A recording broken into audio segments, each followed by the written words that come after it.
आज की कहानी सुरेश नाम के टेम्पो ड्राइवर की है। उसकी उम्र लगभग 35 साल के आसपास होगी। वो महाराष्ट्र के एक छोटे से शहर का था और महाराष्ट्र के अंदर ही वो अपना ड्राइविंग का काम करता था।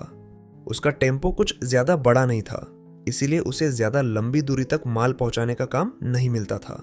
लेकिन वो अपने काम से खुश था और बहुत मेहनती भी था। लेकिन इस काम में उसे कई बार रात रात भर ड्राइविंग करनी पड़ती थी, कहीं पर भी सोना पड़ता था।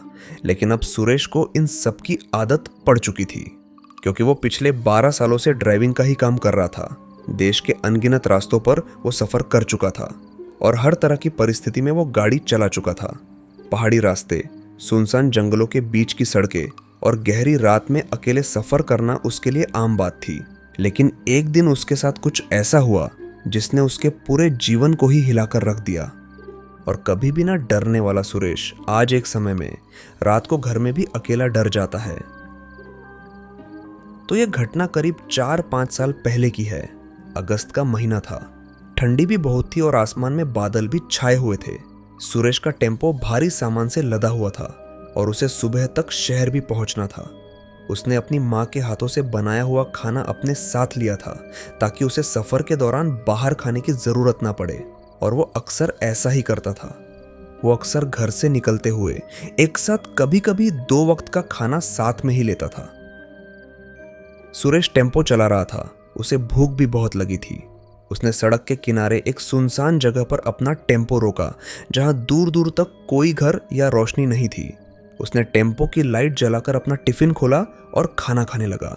चारों ओर का सन्नाटा इतना गहरा था कि केवल टेम्पो की इंजन की धीमी आवाज और रात के कीड़ों की हल्की सी आवाज ही सुनाई दे रही थी।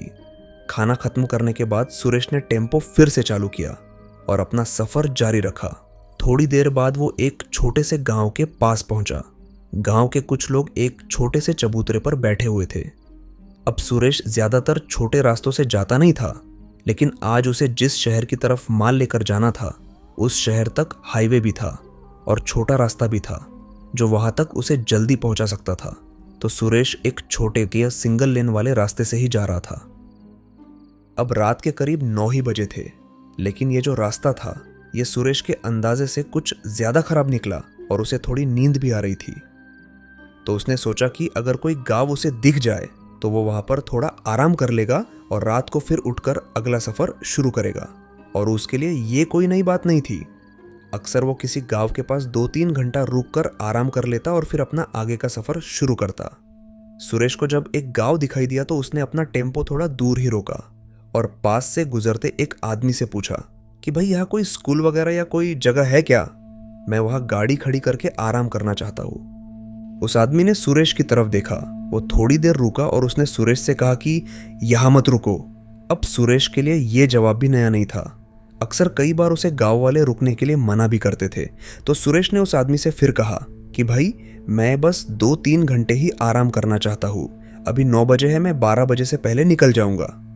तो वो गांव वाला इस पर बोला कि भाई यहाँ रात में रुकना खतरे से खाली नहीं है, कृपया करके यहाँ से जाइए, किसी दूसरे गाँव में जाकर रुकिए।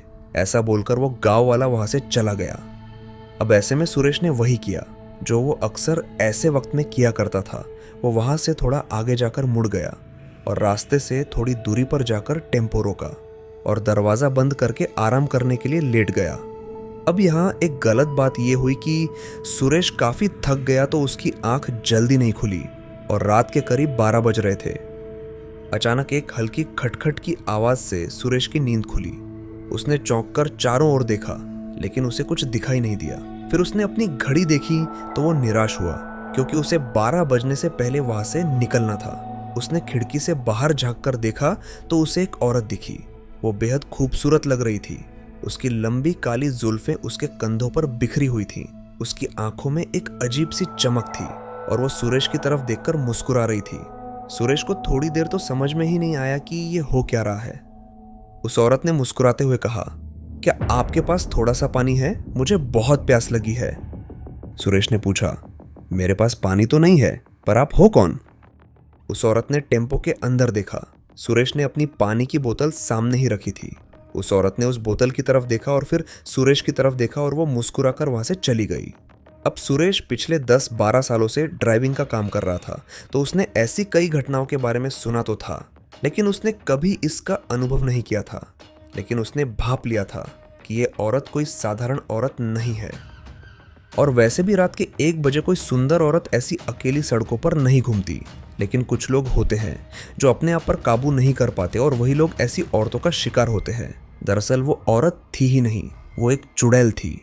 और सुरेश को ये समझ में आ गया था। उसे अब ये बात भी समझ में आ गई थी कि तब उस गांव के आदमी ने उसे रात को इस गांव में रुकने से क्यों मना किया था। सुरेश की नींद अब उड़ चुकी थी। उसे काफी पसीना आया क्योंकि वो बहुत डर गया था।